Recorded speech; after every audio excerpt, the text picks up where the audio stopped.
ആലപ്പുഴ മധുര സംസ്ഥാന പാത കടന്നുപോകുന്ന പഴയരിക്കണ്ട പാലത്തിൽ വൻ ഗർത്തം രൂപപ്പെട്ടു. 50 വർഷത്തോളം പഴക്കമുള്ള പാലം വൻ അപകടാവസ്ഥയിലാണ്. പൊതുമരാമത്ത് അധികൃതരുടെ അനാസ്ഥയ്ക്കെതിരെ പ്രതിഷേധവും ശക്തമാണ്.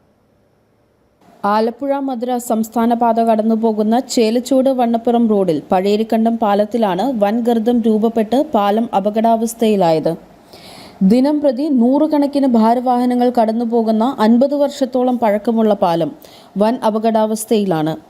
ഹൈറേഞ്ച് ലോ റേഞ്ചുകളെ തമ്മിൽ എളുപ്പത്തിൽ ബന്ധിപ്പിക്കുന്ന പാതയിൽ ഈ പാലം തകർന്നാൽ 100 കിലോമീറ്റർ ചുറ്റി ചെറുതോണിയിലെത്തി വേണം തൊടുപുഴയിൽ എത്തിച്ചേരുവാൻ.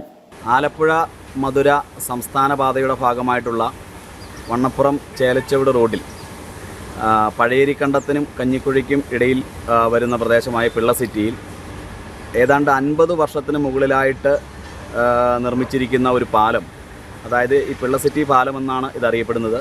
ഇത് വളരെ ഒരു അഗാധമായ ഗർത്തം രൂപപ്പെട്ടുകൊണ്ട് അതൊരു വളവ് കൂടി ഉള്ള പ്രദേശമാണ്. അതായത് പാലത്തിൽ ഗർത്തം രൂപപ്പെട്ട ഭാഗത്ത് അപകട മുന്നറിയിപ്പ് ബോർഡ് സ്ഥാപിക്കാൻ പോലും PWD അധികാരികൾക്ക് കഴിഞ്ഞിട്ടില്ല എന്നതും എടുത്തു പറയേണ്ട കാര്യമാണ്.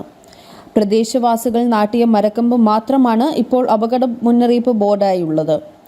അടിയന്തരമായി പാലത്തിൽ അറ്റകുറ്റപ്പണികൾ നടത്തി വാഹന കാൽനട യാത്രയ്ക്ക് സുരക്ഷയൊരുക്കണമെന്നാണ് നാട്ടുകാരുടെ ആവശ്യം. News bureau, Idukki.